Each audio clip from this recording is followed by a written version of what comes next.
우리 하나님 말씀 함께 보실까요? 하나님 말씀은 로마서 8장 1절, 2절, 두 절의 말씀입니다.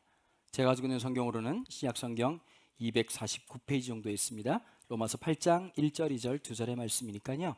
우리 같이 한 목소리로 함께 읽도록 하실까요? 그러므로 이제 그리스도 예수 안에 있는 자에게는 결코 정죄함이 없나니 이는 그리스도 예수 안에 있는 생명의 성령의 법이 죄와 사망의 법에서 너를 해방하였습니다. 아멘, 아멘. 우리가 종종 그런 얘기 많이 하잖아요. 저 사람 되게 이중적이다. 왜 저럴까? 이걸 단적으로 알 수 있는 게 있죠. 이제 나중에 아들이나 딸이나 결혼하겠다고 배우자를 데리고 옵니다.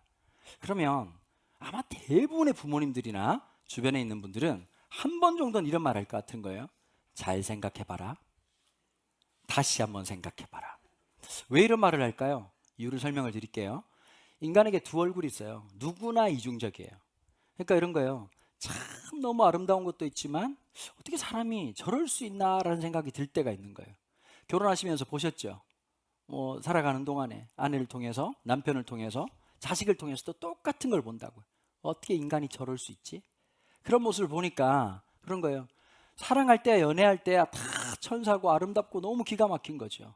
근데 여러분, 화장을 지우고 난 다음에 그녀의 얼굴을 마주할 자신이 있는 건지, 그 다음에 또 성질 났을 때 그 여자를 감당할 힘은 있는 건지, 반대로 말하면 남편들의 그 이상한 성격과 어른인 줄 알았는데 아직까지 자라지 못한 초딩이 태어나올 때마다 우리는 어떻게 감당할 건가? 되게 대략 난감한 겁니다. 여러분, 관계가 친밀할수록 그 두 얼굴을 분명하게 보게 되죠. 자, 우리가 살아가는 일상을 지난주에 제가 그렇게 말씀을 드렸습니다. 그것 자체가 어떻게 하면 우리에게 은혜다. 왜냐하면 내가 누구인지를 깨닫게 해주는 지표가 되고 단면이 되기 때문입니다. 바울은 율법의 기능을 부정하거나 제외하지 않았습니다. 우리가 죄라고 하는 사실이 드러날 때만 되게 부담스럽죠. 교회 오시면 선교를 나간다든지 아니면 정직하냐, 진실하냐, 거짓말하지 마라, 남의 것을 탐하지 마라, 욕심을 내지 마라, 이런 말을 들을 때마다 적어도 불편할 겁니다. 불편하시거나 애써 외면하시니까 무덤덤하게 넘어가시는 분들이 되게 많으시겠죠. 어떤 날은 설교가 되게 불편하게 들리는 날이 있는 거예요. 막 찔리는 거예요. 누군가 떠올라요. 막 이렇게 화가 나가지고 야단을 치고 화를 냈는데 그 사람에 대한 말씀이 자꾸 부대끼니까 너무너무 찝찝하고 힘든 거예요. 그러다 보니까 우린 그런 마음을 한 번씩 갖게 되는 것 같죠. 그냥 진짜 하나님 은혜가 확 임해가지고 180도로 바뀌었으면 좋겠다. 그리고 예전에 수련회 같은 데 가면 뭐라고 기도하죠? 하나님, 이번 수련회를 통해서 아이들이 180도로 바뀌게 도와주십시오. 이전과 이후가 완전 달라지게 도와주십시오. 그렇게 간절한 기도를 하는 거예요. 하나님, 2박 3일 동안 하나님의 성령이 시작부터 끝까지, 찬양 시작부터 끝까지 모든 영혼들마다, 앞자리에 앉은 사람, 옆에 있는 사람, 뒷자리에 있는 사람, 모든 사람마다 성령님께서 아니 가시는 곳 없이 하나님 역사해 주옵소서. 그 심령을 꿰뚫어 주시고 상처와 아픔과 두려움과 염려와 근심과 살았던 모든 삶의 여정 속에 하나님께서 역사해 달라고 기도하는 겁니다. 기도 인도를 제가 한 30년 해가지고 이런 쪽은 굉장히 잘합니다. 근데 중요한 게 하나 있어요. 그러고 와서 막 애들이 변화되는 것 같아요. 막 그냥 은혜도 받고 막 이러고 있는데, 여러분, 그 유통기한이 오래 가던가요? 절대 그렇지 않다는 거예요. 막 우리가 은혜 받았을 때는 우리가 몰랐는데, 근데 율법의 기능을 우리가 알 필요가 있는 거예요. 그러다 보니까 우리는 자꾸 애써 말씀을 무시하거나 율법의 기능에 대해서 불편하니까 지워버리려고 하는 거예요. 성경은 절대 그렇게 말하지 않습니다. 로마서 7장 7절 말씀입니다. 그런즉 우리가 무슨 말을 하리요? 율법이 죄냐? 그럴 수 없느니라. 율법으로 말미암지 않고는 내가 죄를 알지 못하였으니 곧 율법이 탐내지 말라 하지 아니하였다면 내가 탐심을 알지 못하였으리라. 율법의 기능이 뭐냐? 한마디로 말씀드리면 내가 누구인지, 죄가 무엇인지를 알게 하는 것입니다. 우리가 자꾸 이걸 까먹어버리는 거예요. 자기 자신에 대해서 절망을 하는 사람, 절규를 할 수밖에 없어요. 아무리 애를 써도, 아무리 노력을 해도, 아무리 힘을 써도 변하지 않는 거예요. 목사 좀 되고 이만큼 신앙생활 해왔고 그리고 좀 이렇게 살아왔으면 좀 다를 만도 하지 않습니까? 안 돼요. 그걸 처절하게 느끼는 거예요. 가장 위험한 교회가 어떤 교회라고 생각하세요? 물론 이단도 굉장히 위험하겠지만 교회가 아니니까 그놈들이야. 제일 위험한 교회는 뭐냐? 자꾸 뚜껑을 덮어버리는 교회인 거예요. 괜찮은 척하는 거, 아무렇지 않은 척하는 거. 조금 다행이라 그럴까요? 우리 교회 문화적 풍토를 보면 다행히 이렇게 서로의 민낯을 보여주는 걸 그렇게 크게 두려워하지 않는 것 같아요. 이유가 뭘까요? 제가 늘 민낯을 까버리니까 성도들도 조금이라도 양심이 있으면 그러지 않겠습니까? 담임 목사는 날마다 잘못된 거 얘기해주고 아들 까고 딸 까고 마누라도 까고 다 까가지고 지금 아주 그냥 호두깎이처럼 다 까버렸는데 성도들은 괜찮은 척하고 뭐 우리 집은 괜찮은 척 이러면 그게 되게 위선적이거든요. 아닌 것을 그렇게 하라는 게 아니라 있는 것을 정확하고 진실하게 보자는 거죠. 여러분, 사람의 정도의 차이는 있겠지만 본능적으로 인간은 좋아질 수 있는 기능이나 역할이나 어떤 기능이 전혀 없다는 걸 늘 기억해야 됩니다. 그렇다면 율법은 어떻게 될까요? 갈라디아 3장 23절부터 24절까지의 말씀입니다. 믿음이 오기 전에 우린 율법 아래 매인바되고 계시될 믿음의 때까지 갇혔었다. 이같이 율법이 우리를 그리스도께로 인도하는 초등교사가 되어 우리로 하여금 믿음으로 말미암아 의롭다함을 얻게 하려 함이라. 자, 믿음이 오기 전에는 한마디로 말해볼까요? 예수 그리스도가 오시기 전까지는 율법의 기능 아래 다 매였던 거예요. 늘 야단만 들은 거예요. 구약 백성들은 이거제 저거제. 그래서 1년에 대속절이 되면 양을 잡아다가 양머리에다 손을 얹고 기도하는 겁니다. 양을 키웠던 사람들이 자기 양 중에서 제일 이쁜 양을 잡아가지고 죽이면서 머리다가 먼저 손을 얹고 기도하는 거예요. 내가 이런 죄 지었다 저런 죄 지었다. 양이 얼마나 놀랬겠어요. 이런 나쁜 놈이 나를 키웠다니. 그러고 양을 잡아요. 가죽을 벗겨내고 뼈를 발라내고 살을 발라내고 장기를 버립니다. 이 모든 과정을 통해서 죄 아래에 있는 것이 누구인지, 그러니까 여러분, 그 죄라고 하는 것을 늘 직면해야 되니까 그게 얼마나 두려웠겠어요. 그 모든 사실이 뭐로 이끈다는 것이죠? 믿음의 때까지는 그렇게 했다는 거예요. 그리스도의 오심을 통해서 우리에게 보여주는 것이 있어요. 우리가 죄짓고 우리가 연약함을 깨달을 때마다 이 절망과 절규 속에서 갈망이 생긴다는 거예요. 우리 주 예수 그리스도를 바라볼 수 있는 힘과 능력이 있는 것이죠. 여러분, 죄를 인정하고 고백할 때 비로소 나의 죄로부터 구원하신 하나님을 알고 그게 응답할 수 있게 되는 거예요. 내가 정직하게 나 괜찮은 놈이야가 아니라 나 사실 그렇지 않다, 나 진짜 변변치 않은 놈이고 나 더러운 놈이고 거짓되고 완악하고 음란하고 완악했던 모습들이 있는 사람이다 라고 고백할 때 어떻게 된다고요? 하나님께서 우리를 향하신 놀라운 일들을 깨닫고 알게 된다고 성경은 명확하게 얘기하는 겁니다. 여러분, 우리는 죄인입니다. 어떤 죄인이요? 분명한 것은 예수 그리스도의 십자가로 용서받은 죄인이라는 거예요. 그러니까 우리가 용서받았다는 이 부분에 있어서는 내가 한 역할이 없어요. 하나님이 예수 그리스도의 십자가로 우리를 용서하셨기 때문에 그 은혜로 용서받은 죄인이라 우리가 용서받은 것에 대해서 저나 여러분들이 한 게 아무것도 없단 말이에요. 자, 한번 떠올려봐요. 예수님을 처음 만난 분들, 지금 보니까 있기도 하고 아니기도 하고 이렇게 아리까리하는 분 계시는데 진짜 하나님 은혜를 경험했다고 한번 생각해봐요. 저 가만히 생각해보니까 몇 번의 과정이 있었던 것 같아요. 모태신앙들의 특징이죠. 저는 은혜라고 하는 개념을 처음으로 맛본 건 초등학교 1학년 때였던 것 같아요. 저희 아버지가 목사님이셨잖아요. 그래서 늘 카세트 테이프에다가 우리나라 유명한 목사님들 설교를 많이 들었어요. 그다음에 늘 기독교 TV, 그 당시에는 여러분 CBS만 있었다 보니까 뭐 그 새롭게 하소서부터 시작해가지고 그다음에 매일 8시만 되면 조윤기 목사님 이렇게 오늘도 복된 날입니다 이렇게 시작하는 그 방송을 늘 들었던 기억이 나요. 그다음 웃으시는 분들은 연식이 많은 분들이에요. 젊은 사람들은 말을 못 알아듣고 있어요. 근데 이제 그 중에서도 저는 기억나는 게 박조준 목사님의 설교였어요. 그 당시 영락교 담임 목사님이셨는데 우리나라 강해설교 1세대라고 이해하실 수 있죠. 얼마나 말씀이 그렇게 달고 초등학교 1학년인 저에게도 들릴 만큼, 그러면서도 굉장히 깊이가 있으면서, 근데 제가 초등학교 1학년 2학년 때쯤 말씀을 듣다가 울었던 기억이 지금도 나요. 근데 물론 이제 울고 끝났죠. 그러고 있다가 초등학교 6학년 때 교회에서 말 더럽게 안 듣는 놈들을 뽑아가지고 경상남도에 있던 말 안 듣는 놈들을 어린이 전도협회에서 하는 캠프에 보냈어요. 5박 6일 동안. 그때 제가 깨달은 게 있어요. 나는 괜찮은 놈이구나라는 걸 그때 깨달았어요. 다른 진짜 이상한 놈들이 너무 많더라고 보니까. 정말 지랄 맞은 놈들이 얼마나 많은지. 저는 그냥 거기서 네 이렇게 했더니 뭐란 말을 들었냐. 처음으로 제가 교회 가서 처음 들었던 말. 너는 참 착하구나 라는 얘기를 그때 거기서 처음 들었어요. 왜 말을 안 듣는 거예요, 나쁜 놈들이. 뭐 하지 말라는 짓 골라가면서 하고. 그래서 저는 그냥 교회에서 여러분 착한 거 쉽습니다. 환하게 웃고 안녕하세요 여러분 착한 놈 되는 겁니다. 더 말을 안 하면 되거든요. 근데 그날 마지막 날 캠프에서 그 목사님의 설교 속에서 내가 죄인이라는 걸 깨닫고 얼마나 울고, 저만 운 게 아니라 참석했던 모든 초등학교 아이들이 울면서 땅을 치면서 뭐 그렇게 죄를 많이 지었다고 울고 회개하고 주님의 영광을 위해서 살겠다고 막 그렇게 다짐하고, 그러고는 막 목사 되겠다고 얘기를 하고 막 그랬던 기억이 나거든요. 근데 그것도 뭐 또 중학교 올라가니까 다 잊혀지더라고요. 보니까 뭐 친구끼리 놀러 다니고 막 이상한 짓거리 하고 맨날 뭐 제가 많이 놀진 않았어요. 이렇게 우리 소정현 선교사님처럼 브라이트하게 하지 않고 우린 항상 교회 안에서 놀았어요. 교회 밖에서 노는 놈이 있고 교회 안에서 노는 놈이 있거든요. 그러니까 아버지가 목사님이니까 교회 안에서 놀았겠죠. 그 정리가 다양해. 그렇게 재짓고 사는 건 똑같거든요, 보면. 이제 그렇게 있다가 고등학교 2학년 때 다시 한 번 더 구원에 놀라운 은혜를 경험했어요. 막 눈물 흘리면서 내가 주님을 위해 살겠다고 말하고, 근데 마음속에요 신기한 게 있는 거예요. 은혜를 딱 받고 나니까 그렇게 내가 죄에 중독돼 있던 게 싫기 시작한 거예요.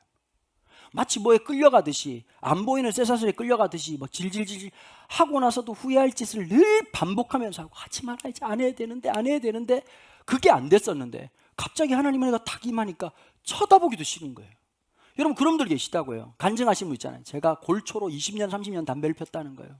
근데 갑자기 하나님의 은혜를 딱 받자마자 너무 신기하게 가슴 속에 있던 담배 냄새가 역해지기 시작했다는 거예요. 그래서 막 담배를 다 부러뜨리고 막 몇 날 며칠을 담배 생각이 하나도 안 나고 주님의 은혜로 담배를 끊게 됐습니다. 그럼 막 옆에 있는 분들이 할렐루야 박수를 치잖아요. 그 뒤를 추적해 봐야 돼요.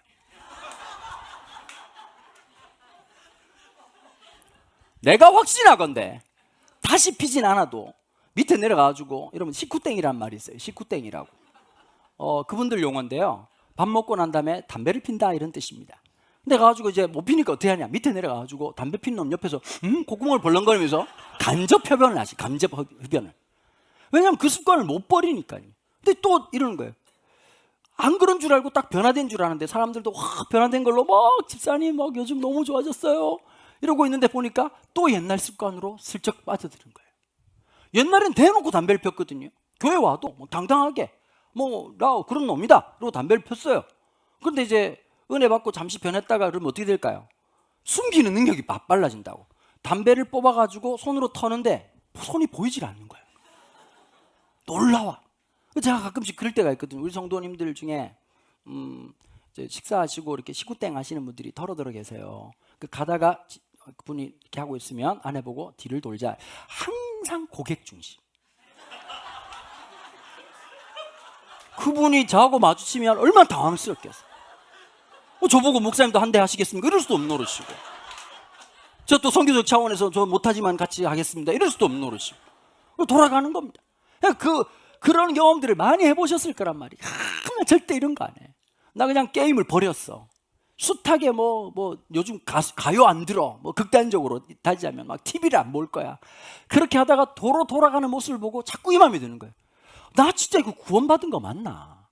아니 구원을 받았으면 구원받은 백성답게 참 딱 변화된 내 삶을 살아야 되는데 늘 난 왜 그렇지라고 생각하고 살아가는 거예요. 여러분 이게 우리 안에 두세 개가 있기 때문입니다. 사도 바울이 그 얘기를 하는 거예요. 우리 안에 육체의 정욕을 따라 살아가는 죄의 법이 지배하고 있는 한 세계가 있고요. 예수 그리스도를 믿고 난 다음에 하나님의 성령께서 역사하셔서 하나님의 의의 역사가 있는 이 두 세계가 늘 충돌하는 거예요. 늘 부딪히는 거예요. 자, 우리가 하나님의 은혜로 살아가려고 하는데 사도 바울의 고백을 한번 들어보시겠습니까? 이렇게 의지적이고 이렇게 결단력이 있는 남자가 놀랍게도 이런 말을 합니다. 오라 나는 곤고한 자로다. 날마다 내 속에 이 두 가지의 법이 있는데 두 가지가 늘 싸운다. 그런데 놀랍게도 한 번이라도 하나님의 의의 법이 이기는 것이 아니라 내 육체를 따라 살아가는 내 모습들이 그대로 발현되고 드러나고 있다. 그게 내 모습이다. 여러분 우리가 이걸 아셔야 돼요. 우리가 살아갔던 모든 삶의 변화의 본질은 내가 담배를 끊어야지, 이걸 하지 않아야지 거기서 일어나지 않습니다. 자꾸 교회가 선한 일을 하자는 거예요. 선한 일은 어떻게 일어날까요? 교회 다니는 사람들은 선한 일을 하기 때문에 구원받는 게 아니에요. 우리가 좋은 말을 하기 때문에, 착한 행실을 하기 때문에 구원받는 게 아니에요. 구원이라고 하는 것은 내가 하나라도 그 일에 대해서 할 수 있는 것이 아무것도 없었단 말이에요. 오로지 하나님의 은혜로 우리를 붙잡아 주신 거예요. 하나님의 은혜가 우리 속에 들어가면 너무 자연스럽게 성령의 역사가 내 속에서 작용하기 시작하면서 하나님께서 원하시는 그 일을 살고자 하는 열망과 결단이 일어나는 거예요. 문제는 여기에서 있는 거예요. 그 다음부터 이게 유통기한이 길지 않다는 거예요. 또 갑자기 죄의 습관이 나를 지배하기 시작해. 그러니까 교회에서 이럴 때가 있다고요. 막 이렇게 막 자원봉사 이런 거 하잖아요. 여전도회 이런 거 있어가지고 1여전도회, 2전도회. 보통 이제 전도회를 만들면 사이가 안 좋아요. 대장끼리 막 싸우거든요, 갑자기. 그렇게 해가지고 막 있는데 이제 두 여전도회를 붙여놨어. 목사님 분위기 파악 못하고 사이 안 좋은데, 사이 좋은 줄 알고 하나님 백성인 줄 알고 붙여놨는데, 붙여놔가지고 어디 가지고 이제 봉사를 하라는 거예요. 음식도 만들고. 이제 음식 만들다 보면 자기 기질이 나와요. 맞아 안 맞아요? 가만히 있어 아주 시킨 대로 할게요가 아니라 분명히 팔 걷어붙이면서 딱 찜집 싸 딱 이렇게 권사님 이거 아닌 것 같은데요. 시끄러워. 이러고 이제 벌써 이제 한바탕 한 거예요, 일단. 그릇 가져오라 그랬는데 갑자기 이 정도에 가져갔다는 거예요. 갑자기 큰 년이 가져갔지. 이러고 가지고 이제 또 한 판 싸우는 거예요, 또. 그래 놓고 이제 음식 나눔을 해요. 이제 기독교적인 표를 해야 되니까. 여긴 또 표는 또 부담스럽게 하나님은 당신을 사랑하십니다. 이러고 이제 붙여놨어. 그럼 가지고 막 할렐루야 이러고 있는 거예요. 할렐루야로 잡혀면서 이 미친년 이러고 이제 싸우는 거예요. 이렇게 돼버리니까 여러분 어떻게 될까요?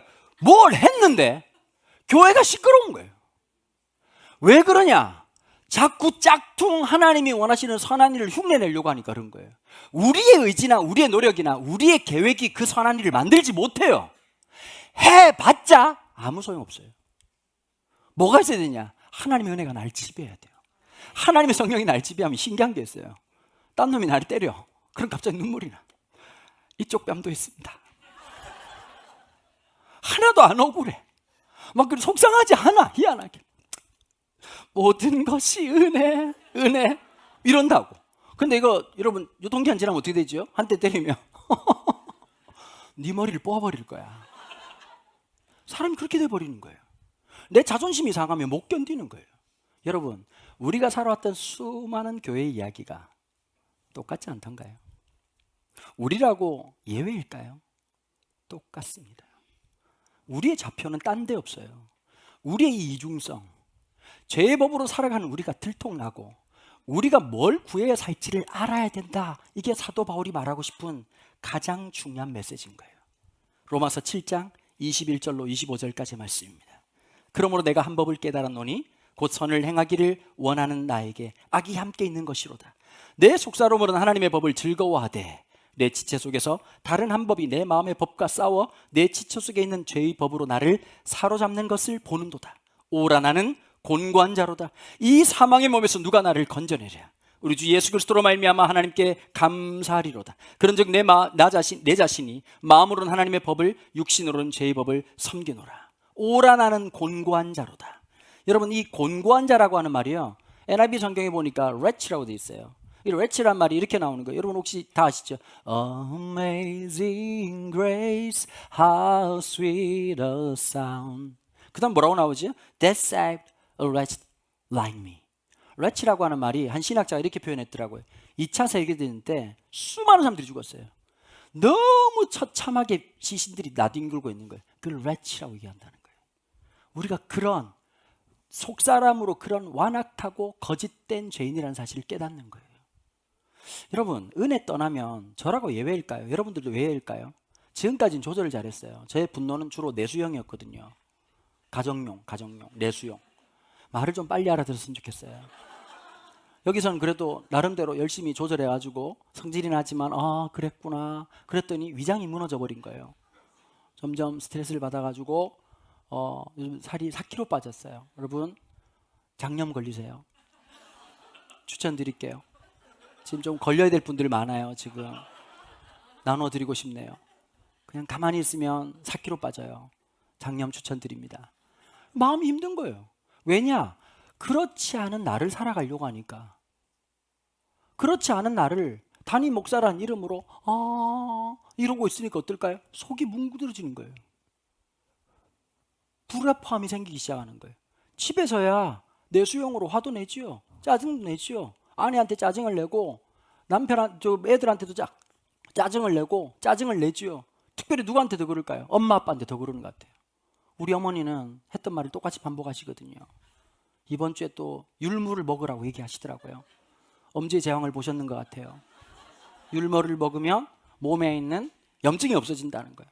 엄마 알았어요. 엄마 율무 먹을게. 그러니까 율무를 꼭 무어야 된다. 어머니는 말을 하시고 수신 기능이 없는 것 같아요. 제 말을 못 알아듣는 것 같아요. 엄마 먹을게. 율무를 꼭 무어야 된다.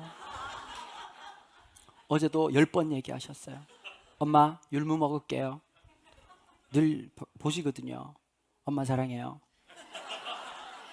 한 번만 더 얘기하면 전화 안 할 거예요. 성질을 내요. 했던 말 계속 반복하며. 그 무슨 배겨낼 개간이 있겠어요. 저도 인간이니까 한계가 있는 거예요. 여러분 하나님의 은혜가 아니면 우리는 죄인이라고 하는 속성을 벗어날 수가 없다고요. 어떤 프로그램이 나를 바꿔줄 것 같으세요? 아버지 학교 하면 좋은 아버지 될 것 같으세요? 죄인이 죄를 많이 짓는 아버지라는 사실을 깨달을 뿐이에요. 마도와이자면 엄마가 지혜로워질까요? 이번에 신방을 갔는데 한 집에서 이런 얘기를 한다는 거예요. 남편한테 불만이 있다는 거예요. 뭐냐면 남편이 미리 좀 전화를 해주면 좋을 텐데 집에 와서 이렇게 얘기한다는 거예요. 여보, 닭이 먹고 싶다고 얘기하는 거예요. 근데 저하고 김지영 목사님하고 이강훈 전사님 있었어요. 우린 한 번도 그런 말을 해본 적이 없어요. 어디 감히 집에서 앉아서 백숙을 해달라는 얘기를 합니까? 여기가 계곡도 아니고. 근데 그 집사람이 그러는 거예요. 목사님은 안 그러시죠? 그래서 해본 적이 없다고 얘기를 했습니다. 그래서 우리 세 명이 약속을 했어요. 오늘 집에 가서 현관에서라도 하자. 닭! 그러면 사모님들이 얘기할 거다. 닥쳐! 세대가 달라요.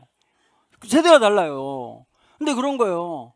뭐 들어보니까 야, 어떻게 그런 말을 하고 사나? 세상에 살면서 이런 거예요. 각자의 불만이 엄청 많다고요. 그러고 나서 늘 생각하는 거예요. 저 사람이 믿음만 좋으면, 우리 애가 믿음만 좋으면 너무 좋을 텐데. 여러분, 믿음 좋다고 바뀌지 않는다고요. 그렇게 말씀하시는 당신은 어떠신가요? 늘 우린 영화를 찍고 있거든. 집에서 악마를 보았다, 적과의 동침, 결혼 미친 지사, 세 편의 영화를 매일같이 제작하면서 진짜 우리가 살아가는 거예요. 연약함을 그대로 마주하며 살아가는 것이죠. 어떤 책 한 권 읽었다고 내 삶이 바뀔 것 같습니까? 본질적으로 바뀌지 않습니다.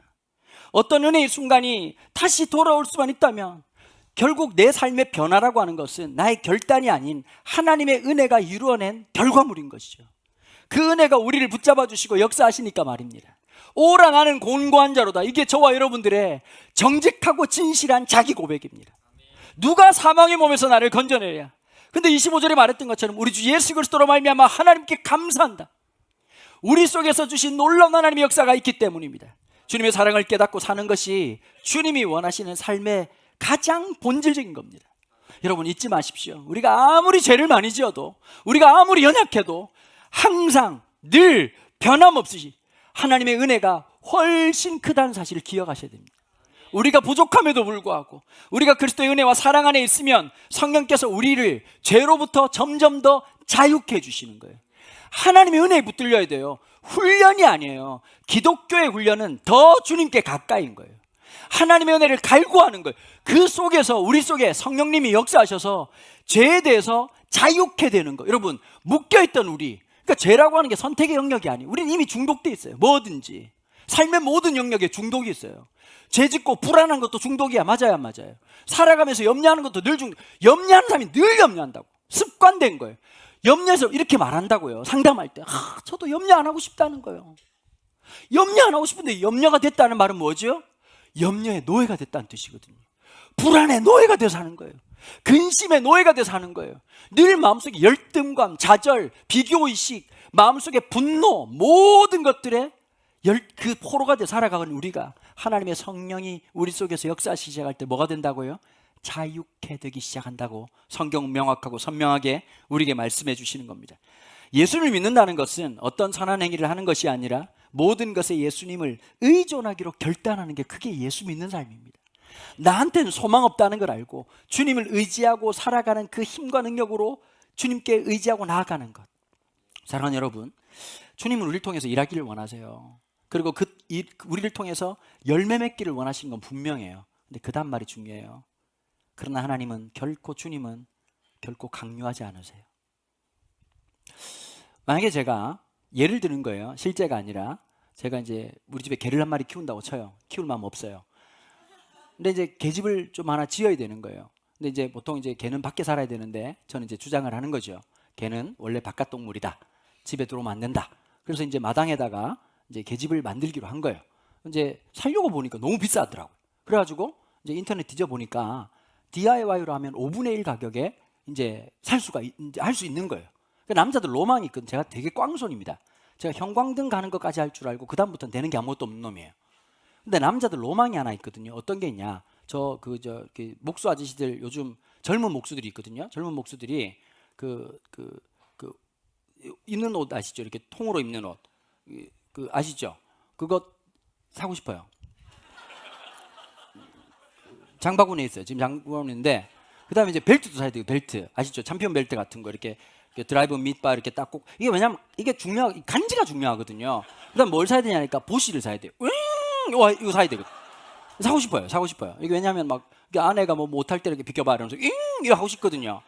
자고 있을 때 아내를 이렇게 하고 싶어요. 이거 유튜브네요 이거. 잘못했어요.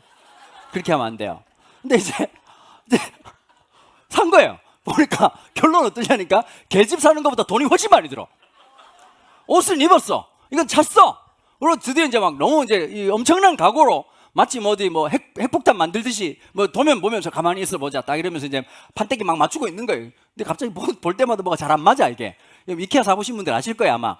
그 사면 안 된다는 걸 깨닫잖아요 늘. 이렇게 막 하고 있는데 갑자기 우리 아들이 5살인데 강신원이가 이 또라이 같은 놈이 5살짜리가 쫄래쫄래 오더니 갑자기 아빠 뭐해? 그러니까 아빠 지금 계집 만들고 있어. 그러니까 아빠 내가 도와줄게. 너 가 있어. 아빠가 할 테니까. 만약에 계집이 목적이면 애는 전혀 도우면 안 됩니다. 그냥 내가 만들어야 돼요.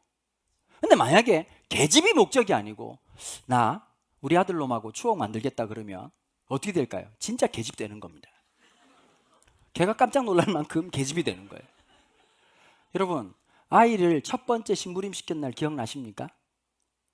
7살, 8살짜리 보고 얘기하는 거예요. 엄마 하는 말 들었지? 비누 사오고 그 다음 뭐 사오라 그랬어? 고무장갑 사오고 네가 먹고 싶은 거 하나 사고 우유도 하나 사오라 했지. 뭐라고? 다시 말해봐. 내가 먹고 싶은 거 사고 내가 먹고 싶은 거 사고. 엄마가 언제 그랬어? 비누 사고 그 다음에 고무장갑 사고 그 다음에 네가 먹고 싶은 거 사라 그랬잖아. 그럼 간다고. 여러분 가면서 마음이 편하던가요? 봐요. 사실은 그걸 사오는 게 목적이 아니에요. 함께 하는 거예요. 근데 놀라운 게 있어. 애가 하나 두 개 빠뜨리고 사와도 세상을 다 가진 것처럼 기뻐한다고. 하나님이 그런 분이시라는 거예요. 하나님이 놀라우셔요. 여러분 저를 통해서 우리를 통해서 하나님 이루시기 원하시는 일이 있어요. 하나님이 우리를 통해서 열매 맺기 원하시는 게 있어요. 그런데 더 놀라운 사실은 주님은 결코 강요하지 않으신다는 거예요. 한없이 기다려주시고 지금도 도와주시고 지금도 역사하시는 거예요. 그 은혜가 있었기에 오늘 여기에 제가 있는 겁니다. 지금도 하나님이 우리를 기다리시는 거예요. 그 사랑이 얼마나 대단하시길래 내 욕망대로 내 기질대로 내 습관대로 살고 실패한 그 순간에 주님은 우리를 바라보기만 하시면 우리 가운데 역사하시는 거예요. 여러분 오늘 말씀 들으시면서 믿음이라는 걸 복잡하게 생각하지 마시고 오늘 내가 주님께 한 걸음만 단 한 걸음만 가까이 나오시잖아요. 1000걸음 10,000걸음 달려오신 분이 우리 주님이신 거예요. 그런 나를 끝까지 품어주신 하나님. 여러분 우리 진짜 복받은 인생 아닙니까? 그냥 있다가 썩어서 없어져야 될 인생이 주님의 놀라운 사랑 가운데 우리를 부름받은 거예요. 민수기에 보면 이런 말씀이 있어요. 이스라엘 백성들이 더럽게 말을 안 들으니까 하나님 열받아가지고 뚜껑 열려가지고 불뱀을 보내셨다고. 불뱀에 사람들이 물려 죽어요. 근데 모세가 기도하죠. 하나님 이 백성들 좀 긍휼히 해달라고. 하나님 아버지의 마음을 알았던 모세가 하나님 이 백성 불쌍히 해주십시오. 그랬더니 하나님 이렇게 얘기하는 거예요. 장대에다가 노뱀을 높이 들어라. 보는 자마다 살리라. 제가 물론 그 시대 안 살아봐서 모르겠고 그 사람들한테 인터뷰해봐야 되겠지만 꼭 그런 놈 한두 놈은 있었을 것 같습니다. 사람들 중에 물려가지고 막 시름시름 앓는 거예요. 이미 장막에 텐트 안에 들어갔어. 들어간 게 이미 이제 장례식 하는 거야. 자기 스스로 관뚜껑 열고 들어가가지고 나 죽는다 내가 이럴 줄 알았다. 내가 미쳤지. 모세 저놈 믿다가 내가 여기 와서 그냥 뱀에 물려 죽는구나. 아이고 내 팔자야. 이러고 있는데 사람들을 불러요. 양강나팔을 불러가지고 비상소집할 때 부른 나팔이거든요. 12지파들 두령들을 불러 모아. 여러분 거기서 차분하게 설명이 될까요? 지금부터 잘 들어주시길 바랍니다. 광고 말씀 드리겠습니다. 뱀에 물려가지고 뒤지는 분들 노뱀 보면 삽니다. 지금부터 알려주시기 바랍니다. 가주십시오. 이렇게 했을까요? 저는 아마 모세가 문장으로 말 못했을 것 같아요. 봐! 노뱀! 근데 다 알아들었을 거예요. 미친 달려갔겠죠. 자기 지파에게로. 이게 복음이에요. 죽어가요. 죽어가고 있어요. 야, 저 노빼만 보면 산다. 노빼만 보면 산다. 보는 놈도 있었겠죠. 독한 놈들이 꼭 있다니까. 야, 너 금방 뭐라 그러냐? 노빼만 보라고? 야, 이 새끼야, 뱀에 물렸어요. 뱀을 보라고? 뱀에 물렸다고, 새끼야. 뱀에 물렸다고. 뱀을 쳐다보라고? 여러분, 아마 끝까지 저항하고 반대한 사람도 있었을 거예요. 두령이 할 일은 딱 하나인 거예요. 바라보면. 그 사람이 어땠던, 그 사람의 삶이 어땠던과 상관없이 바라본 즉 살았던 기적을 기억하면서 예수님이 이 말씀을 하시는 거예요. 인자도 들려야 하리니. 그 놀라운 주님의 복음 앞에 우리의 시선과 우리의 마음이 나아가기 시작하면서 거기에서 성령의 역사가 시작되는 거예요. 여러분, 우리의 대단한 노력이나 대단한 열심이 아니라 오늘 그 하나님의 은혜 앞에서 내 삶의 한 자락 주님 앞에 나아가기 시작하면 한없이 기다리시고 자비하신 하나님의 사랑이 우리 가운데 작용하시는 거예요. 여러분, 아이가 저 멀리서 심부름하고 돌아와요. 가만히 기다리는 부모가 있을까요? 가만히 기다리는 부모가 있을까요? 그 아이가 두려움을 뚫고 염려와 근심을 뚫고 비닐봉지에 엄마가 사오라는 그것 들고 아장아장 걸어온 아이를 보고 가만히 있을 엄마가 있을까요? 애 걸음보다 더 빠르게 달려가겠죠. 그리고 뭐라 하죠? 세상에서 가장 위대한 일이라는 것처럼 기뻐하겠죠. 오늘 이 시간 우리가 주님 앞에 한 걸음 나아가잖아요. 주님께서 가장 기뻐하시는 거예요. 시원찮은 우리 인생을 하나님이 받아주시고, 아무리 봐도 소망 없는 내 인생을, 아무리 봐도 답이 없는 내 인생을, 아무리 노력하고 결단하고 종이에 글을 쓰고 아무리 가슴에 새기고 다짐하고 다짐해도 안 되는 내 인생을 하나님의 긍휼의 법이, 하나님의 그 은혜의 역사가 그리스도를 바라보기만 하면 우리 속에 그 선하고 아름다운 역사를 빚어가고 역사하시는 거예요. 저는 그런 교회 되길 바라요. 하나님의 성령이 역사하는 교회. 그래서 성도들의 입에서 목사님, 우리 이런 거 좀 하면 어떨까요? 제 마음속에 이런 감동이 있습니다. 이렇게 섬기고 싶습니다. 이번 주에, 지난주에 결혼식이 있었습니다. 야외 결혼식이었습니다. 제가 여러분들한테 광고 드리고 싶습니다. 야외 결혼식 하지 마십시오. 사람들이 다 들어가는 줄 알았습니다. 햇빛은 다 들어가고, 제가 시작하자마자 뭘 느꼈냐면, 야, 이거 시간 넘어가면 사람들이 다 죽겠구나. 여러분, 김재영 목사님이 점점 몸이 오그라들더라고요. 저희 집사람도 어쩔 줄 모르고 그늘막도 하나 없이 아주 그냥 장렬한 태양빛 밑에서 제가 주례를 50초 만에 끝냈어요. 문제는 뭐냐면 축가가 7분이었다는 거지요. 그러고 있는데 보니까 또 신랑 신부가 노래를 또 부르겠다는 거라. 주님의 놀라운 은혜로 패드가 고장이 나버렸어요. 그래서 제가 얘기했어요. 이건 주님의 뜻이라고. 제가 마음이 얼마나 급했던지 신랑 신부 행진도 없이 축도로 끝낼 뻔했습니다. 근데 사람들이 얘기하더라고요. 그래도 행진해야 되지 않냐고. 그래서 행진하라 그랬습니다. 근데 너무 감사한 게 하나 있었어요. 스몰 웨딩을 하느라고 음식 준비를 그 가족들이 하려고 했던 거예요. 근데 우리 교회 성도님 3분이 아무 까닭 없이 이유 없이 가서 도와주시는 거예요. 제가 시킨 거 아닙니다. 수고하고 애쓰지만 그 얼굴 속에 오히려 수고했다는 표정보다는 목사님 드실만 하세요? 아유, 좀 더 잘해드려야 되는데. 성령의 역사가 운행하는 교회. 여러분, 우리가 늘 하나님의 은혜를 받아야 될 이유가 여기에 있는 거예요.